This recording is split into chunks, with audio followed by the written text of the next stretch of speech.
Hi guys, welcome back to my channel. ഇന്നൊരു special വ്ളോഗാണ്. ഇന്ന് എൻ്റെ അടുത്ത് ഹോസ്പിറ്റലിൽ ഡെലിവറിക്ക് വേണ്ടിയിട്ട് അഡ്മിറ്റ് ആവാൻ പറഞ്ഞിരിക്കുന്ന ദിവസമാണ്. സത്യം പറഞ്ഞാൽ വിശ്വസിക്കാൻ വയ്യ, 9 മാസമൊക്കെ കടന്നു പോയത്. പെട്ടെന്നായിരുന്നു 9 മാസമൊക്കെ അങ്ങ് പോയത്. അപ്പം കാത്തിരുന്ന് ആ ദിവസം ഇങ്ങ് എത്തിയിരിക്കുകയാണ്. നല്ല ടെൻഷനും അതുപോലെ തന്നെ എക്സൈറ്റ്മെൻറ്റും ഉണ്ട്. അപ്പോൾ രാവിലെ ഞാൻ എഴുന്നേറ്റ് ചെന്നപ്പോഴത്തേക്കും അമ്മ ദോശ ഉണ്ടാക്കിക്കൊണ്ടിരിക്കുകയായിരുന്നു. ദോശയും പൊട്ടറ്റോ കറിയായിരുന്നു ഇന്നത്തെ ബ്രേക്ക്ഫാസ്റ്റ്. അപ്പം ബാക്കി ദോശയൊക്കെ ഞാനങ്ങ് ചുട്ടു. അപ്പോൾ രാവിലെ തന്നെ ഹോസ്പിറ്റലിൽ അഡ്മിറ്റ് ആവാൻ ചെല്ലാൻ പറഞ്ഞിരിക്കുകയാണ്. അപ്പം നമ്മൾ മൂന്നുപേരും കൂടെ എല്ലാ ജോലിയും കൂടെ പെട്ടെന്ന് തീർക്കുകയാണ്. പാത്രം കഴുകുന്ന നീനു, മീൻ വൃത്തിയാക്കാൻ എടുക്കുന്നു അമ്മ, ചമ്മന്തിക്ക് വേണ്ടിയിട്ട് തേങ്ങ തിരുവുന്ന നീനു. എവിടെ പോവാ? തിരക്കാണെന്ന് തോന്നുന്നു രാവിലെ. നമ്മൾ ചോറ് കൊണ്ടുപോകാമെന്ന് വിചാരിച്ച് ഉച്ചയ്ക്ക് കഴിക്കാൻ. രാവിലെ പോകണം. അപ്പോൾ രാവിലത്തേക്കുള്ള കാപ്പി ഉണ്ടാക്കണം. ചായ ആയിട്ടുണ്ട്, ദോശ ചുട്ട്, ഇപ്പോൾ പൊട്ടറ്റോ കറി ഏകദേശമായിട്ടുണ്ട്. ചായ. നമ്മുടെ ബ്രേക്ക്ഫാസ്റ്റ് ഇവിടെ റെഡി ആയിട്ടുണ്ട്. ഉച്ചത്തേക്ക് പൊതിച്ചോറ് കൊണ്ടുപോകാമെന്നാണ് വിചാരിച്ചിരിക്കുന്നത്. അപ്പോൾ അതിൻ്റെ പരിപാടി നോക്കണം. ബ്രേക്ക്ഫാസ്റ്റൊക്കെ കഴിച്ചതിന് ശേഷം പുറത്തോട്ട് ഇറങ്ങിയപ്പോഴത്തേക്കും നമ്മുടെ പൂമാമോൾ ഇവിടെ കളിച്ചുകൊണ്ടിരിപ്പുണ്ട്. അങ്ങനെ കുറച്ച് നേരം അവളോട്ട് സ്പെൻഡ് ചെയ്തതിന് ശേഷം ഹോസ്പിറ്റലിൽ പോകാൻ വേണ്ടിയിട്ട് റെഡിയാവാൻ പോവാം.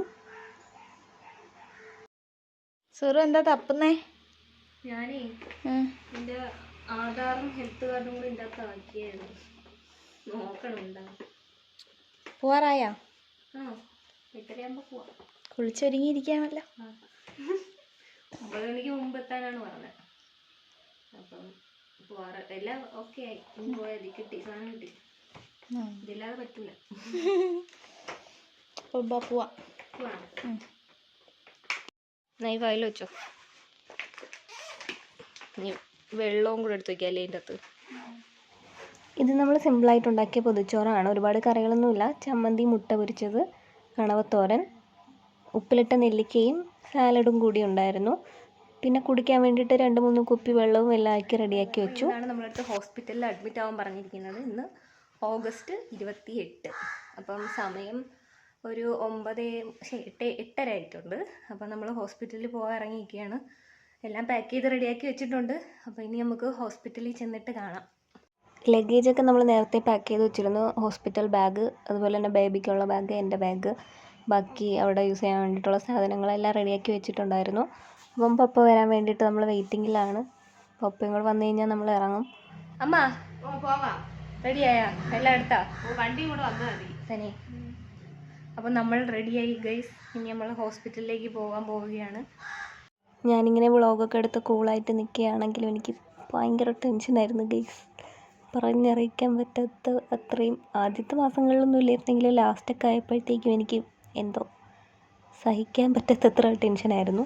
എന്നാലും ഞാൻ പുറമേ കാണിക്കാതെ കൂളായിട്ട് നിൽക്കുകയാണ്. അപ്പോഴത്തേക്കും പപ്പ വന്നു. വീട്ടിൽ നിന്ന് ഇറങ്ങാൻ പോവുകയാണ്. വീട്ടിൽ നിന്ന് ഇറങ്ങിയപ്പോഴത്തേക്കും എന്തോ ഒരു വിഷമം പോലെയായിരുന്നു. എന്തോ പേടിയാണോ വിഷമമാണോ എന്നൊന്നും എനിക്കറിയില്ല.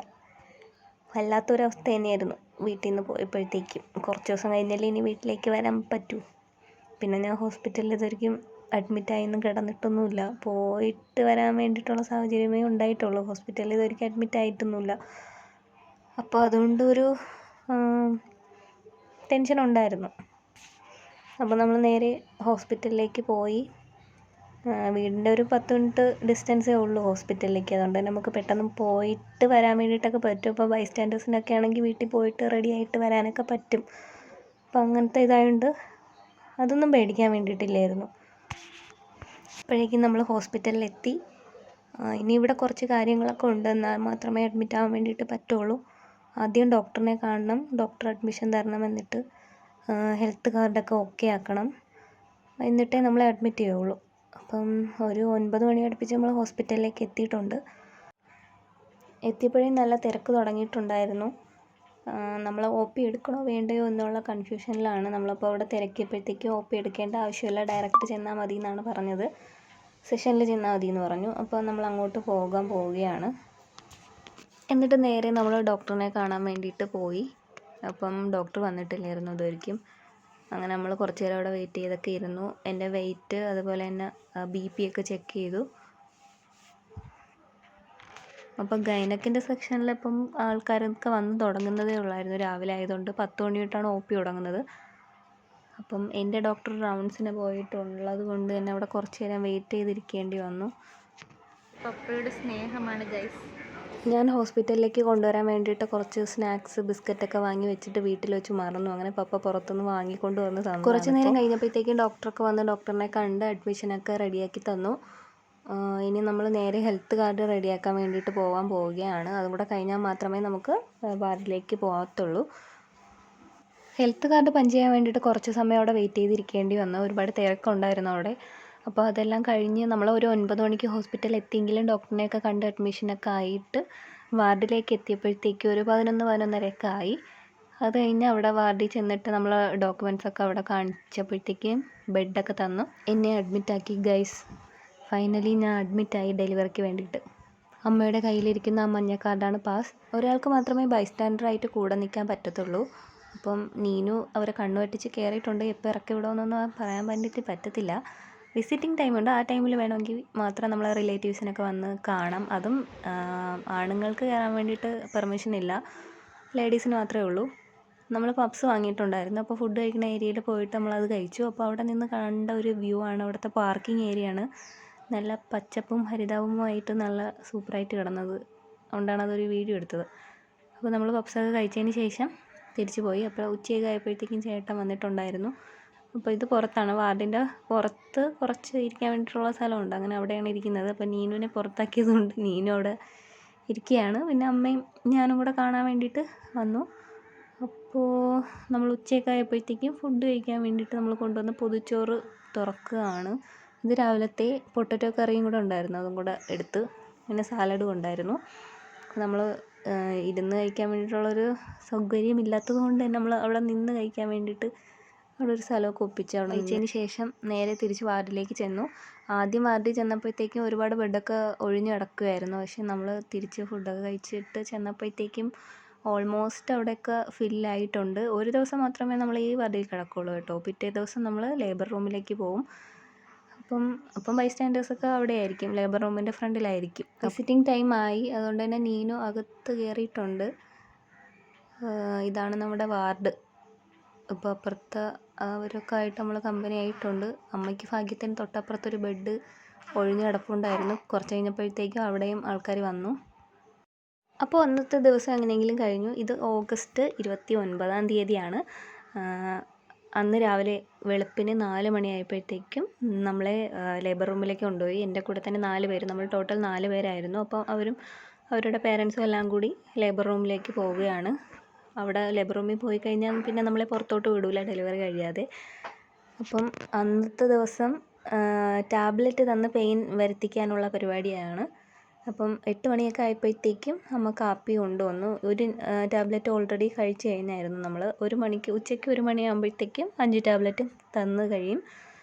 അപ്പം ഇഡ്ഡലി ആയിരുന്നു ബ്രേക്ക്ഫാസ്റ്റിന് വേണ്ടിയിട്ട് വാങ്ങിക്കൊണ്ട് വന്നത്. പിന്നെ നമ്മളടുത്ത് ടാബ്ലറ്റ് കഴിച്ചിട്ട് നടക്കാൻ വേണ്ടിയിട്ട് പറയും. അങ്ങനെ മുടിയൊക്കെ കെട്ടി വെച്ചിട്ട് ഞാൻ നടക്കുകയാണ്. ആ കാണുന്നതാണ് ലേബർ റൂം. അപ്പോൾ ഇതിൻ്റെ പുറത്തോട്ട് നമ്മളെ വിടത്തില്ല. അപ്പം അവിടെ തന്നെയാണ് അകത്ത് ഒരാളെ കയറ്റി വിടത്തുള്ളൂ. അങ്ങനെ അമ്മയാണത് കൊണ്ടുവന്നത്. അപ്പോൾ രാത്രിയിൽ ഫുഡ് തരാൻ വന്നത് ചേട്ടനായിരുന്നു. രാത്രി സന്ധ്യയ്ക്ക് ഒരു 7 മണിയൊക്കെ ആയപ്പോഴാണ് കഞ്ഞിയായിട്ട് വന്നത്. കഞ്ഞി മാത്രമേ കുടിക്കാൻ പാടുള്ളൂ. ഇത് ആയിരുന്നു എൻ്റെ ലാസ്റ്റ് ആഹാരം എന്ന് പറയുന്നത്. ഇതിന് ശേഷം ഒന്നും കഴിച്ചിട്ടില്ല, വെള്ളം മാത്രം. അതും പിറ്റേ ദിവസം വെളുപ്പിനെ ഡ്രിപ്പ് ഇടണതിന് മുമ്പ് ഒരു കട്ടൻ ചായ. അത് കഴിഞ്ഞതിന് ശേഷം ഒരു ദിവസം പിന്നെ ഞാൻ പച്ചവെള്ളം പോലും കുടിച്ചിട്ടില്ല ഗെയ്സ്. അതായിരുന്നു എൻ്റെ അവസാനത്തെ പോക്ക്. ആ പോക്കോട് കൂടി എൻ്റെ പ്രസവം കഴിഞ്ഞു. 8 മണിക്കൂർ പെയിൻ ഉണ്ടായിരുന്നെങ്കിലും ഡെലിവറിക്ക് വേണ്ടിയിട്ട് സെർവിക്സ് ഓപ്പണായി വന്നില്ല. അതുകൊണ്ട് തന്നെ എമർജൻസി സിസേറിയൻ ചെയ്യേണ്ടി വന്നു. ഫൈനലി എൻ്റെ കുഞ്ഞ് വന്നിരിക്കുകയാണ് ഗൈസ്. ഉച്ചയ്ക്ക് ആയിരുന്നു, ഓഗസ്റ്റ് 30-ന് ഉച്ചയ്ക്കായിരുന്നു ഡെലിവറി. മോനാണ്. അപ്പോൾ എന്ത് പറയണമെന്ന് അറിഞ്ഞൂടാ. ഈ ഒരു സിറ്റുവേഷൻ എന്ന് പറയുന്നത് അത്ര ഇമോഷണലായി പോകുന്നൊരു സിറ്റുവേഷൻ തന്നെയാണ്. അപ്പം കുഞ്ഞിനെ കാണിക്കാൻ വേണ്ടിയിട്ട് കൊണ്ടുവന്നതാണ്. റിലേറ്റീവ്സ് എല്ലാവരും ഉണ്ട് കാണാൻ വേണ്ടിയിട്ട്. കുഞ്ഞിനെ കാണിച്ചിട്ട് നേരെ NICUലേക്ക് മാറ്റി. ഞാൻ ICUയിലും ആയിരുന്നു. അപ്പോൾ പിറ്റേ ദിവസമാണ് വാർഡിലേക്ക് മാറ്റിയത്. അപ്പോൾ എന്നെ കൊണ്ടുവന്ന് കുറച്ച് കഴിഞ്ഞപ്പോഴത്തേക്കും കുഞ്ഞിനെയും കൊണ്ടുവന്നു. അപ്പം കൊണ്ടുവന്ന സമയത്ത് എടുത്തൊരു വീഡിയോയാണ്. സത്യം പറഞ്ഞാൽ ഞാൻ ആ സമയത്താണ് കുഞ്ഞിനെ നേരെ ഒന്ന് കാണുന്നത്. ഡെലിവറി സമയത്ത് കുഞ്ഞിനെ കാണിച്ചിട്ടുണ്ടായിരുന്നു. പക്ഷേ ഫേസൊന്നും നേരെ കാണാൻ വേണ്ടിയിട്ട് പറ്റുന്ന ഒരു അവസ്ഥയിലല്ലായിരുന്നു. പെട്ടെന്ന് തന്നെ അവർ കാണിച്ചിട്ട് മാറ്റി. അപ്പോൾ ഇപ്പോഴാണ് ഞാൻ കാണുന്നത്. എനിക്ക് സ്വന്തമായിട്ട് കുഞ്ഞിനെ ഒന്ന് എടുക്കാൻ പോലും പറ്റാത്ത അവസ്ഥയിലാണ് ഞാൻ അവിടെ ഇരിക്കുന്നത്. എനിക്ക് സ്വന്തമായിട്ട് കിടക്കാനോ എണീക്കാനോ ഇരിക്കാനോ ഒന്നും ഒരാളുടെ ഹെൽപ്പില്ലാതെ പറ്റത്തില്ലായിരുന്നു ആ സമയത്ത്. കുഞ്ഞിനെ ഒന്ന് എടുക്കണമെങ്കിൽ ആരെങ്കിലും എടുത്ത് മടിയിലൊക്കെ വെച്ച് തരണം. ആ ഒരു അവസ്ഥയായിരുന്നു. അപ്പോൾ എല്ലാ ബെഡിലും ഓരോ കുഞ്ഞുവാവകൾ വെച്ചുകൊണ്ട് നമ്മൾ വാർഡിലാണ്. അപ്പോൾ നീണ്ട 7 ദിവസത്തെ ഹോസ്പിറ്റൽ വാസത്തിന് ശേഷം ഇന്ന് നമ്മൾ വീട്ടിലേക്ക് പോവുകയാണ്. അപ്പം 7ാമത്തെ ദിവസമായിരുന്നു ഡിസ്ചാർജ്. ഡെലിവറി കഴിഞ്ഞിട്ട് 5 ദിവസം, അല്ലാതെ ടോട്ടൽ നമ്മൾ 7 ദിവസമായിരുന്നു ഹോസ്പിറ്റലിൽ കിടന്നിട്ടുണ്ടായിരുന്നത്. കുഞ്ഞിനും എനിക്കും വേറെ കുഴപ്പങ്ങളൊന്നും ഇല്ലാത്തത് കൊണ്ട് തന്നെ ഡെലിവറി കഴിഞ്ഞ 5ാമത്തെ ദിവസം തന്നെ ഡിസ്ചാർജ് ആയി. ഇനി നമ്മൾ നേരെ വീട്ടിലേക്ക് പോവുകയാണ്. ഇപ്പം സന്ധ്യ ആയിട്ടുണ്ട്. നമ്മളെ കൂടെ വാർഡായതുകൊണ്ട് തന്നെ ഒരുപാട് ഫ്രണ്ട്സിനെ കിട്ടിയായിരുന്നു അവിടെ. എൻ്റെ കൂടെ ഡെലിവറിക്ക് ഉണ്ടായിരുന്നതും അല്ലാതെ വാർഡിലൊക്കെ ഉള്ള ഒരുപാട് പേരുമായിട്ട് കമ്പനി ആയിരുന്നു. അപ്പം തിരിച്ച് പോയപ്പോൾ ഒരു വിഷമമായിരുന്നു. ഇത്രയേ ഉള്ളൂ ഈ ഒരു വ്ളോഗ്.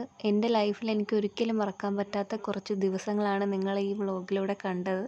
കുറേ വർഷങ്ങൾ കഴിഞ്ഞ് കാണാൻ വേണ്ടിയിട്ട് ഈ ഒരു വീഡിയോ ഇവിടെ കിടക്കട്ടെ.